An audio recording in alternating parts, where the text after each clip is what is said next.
Libuan ka mga panimalay nga natukod sulod sa yuta sa Central Mindanao University sa Maramag, Bukidnon ang gipang demolish subay sa bando sa korte. 5 ka mga individual kinsa wala mipatuo sa gipatumang demolisyon ang gipang dakop sa kapulisan. Aniya ang akong report. Dakpan og pasakaan og kaso sa Maramag Municipal Police Station kining 5 ka mga lalaking individual nga pulos mga residente sa Purok 19A, Musuan, Dulugon sa Maramag, Bukidnon. Sumala sa PNP, wala matud pa mipatuo ang mga individual sa ilang pagpatuman sa demolition order ni adtong adlang Lunes. Bit-bit sa representante sa Sheriff's Office ang writ of demolition nga gi-issue sa RTC Branch 45, 10th Judicial Region batok sa mga residente sa Buffalo Tamaraw Limos Multipurpose Cooperative kun BTL ug Musuan Inhabitants Landless Farmers Association kun MILFA. Wala pa miluwat og pahayag ang mga dinakpan. So they were arrested dyan, no? For obstruction of justice, sir, and disobedience to persons in authority. So lahat ng pwedeng i-file na kaso, sir, is gina-prepare na, sir, para sa kanila.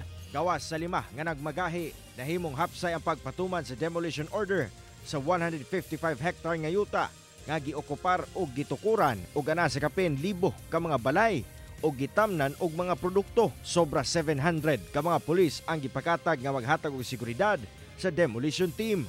Considering sa land area, sir, tapos to sa number sa mga informal settlers na ga-claim sa area, sir, they were distributed from different areas, no? And strategic location, sir, para makontain ang area. Sa kabahin sa Central Mindanao University, gibarugan ni ini nga igo lamang nila gipatuman ang dugay ng katungod og kaugmaon sa tunghaan.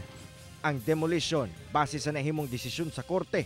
Dili lamang kini kadaugan sa CMU, apan kadaugan sa tanang estudyante, faculty, staff ug partners nga mituo sa kamahinungdanon sa edukasyon ug ang katungod sa pag-atiman sa pampublikong yuta. Gani lipay sab sila nga bisan pa man adunay mga individual nga naaresto apan sagad kuno sa mga apektadong residente mipatuo sa mando sa korte og sila na mismo ang nanghipos sa ilang mga gipuy-an. Dili gid ni siya madaog sa violente nga pamaagi sa pagpalayas o pagpangharas sa ato ang mga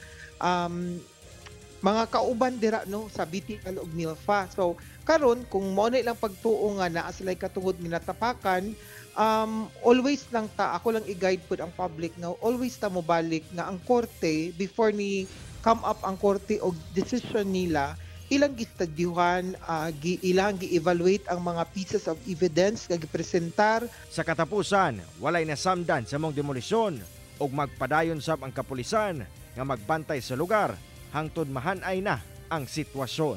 Cyril Chavez, 1 Mindanao.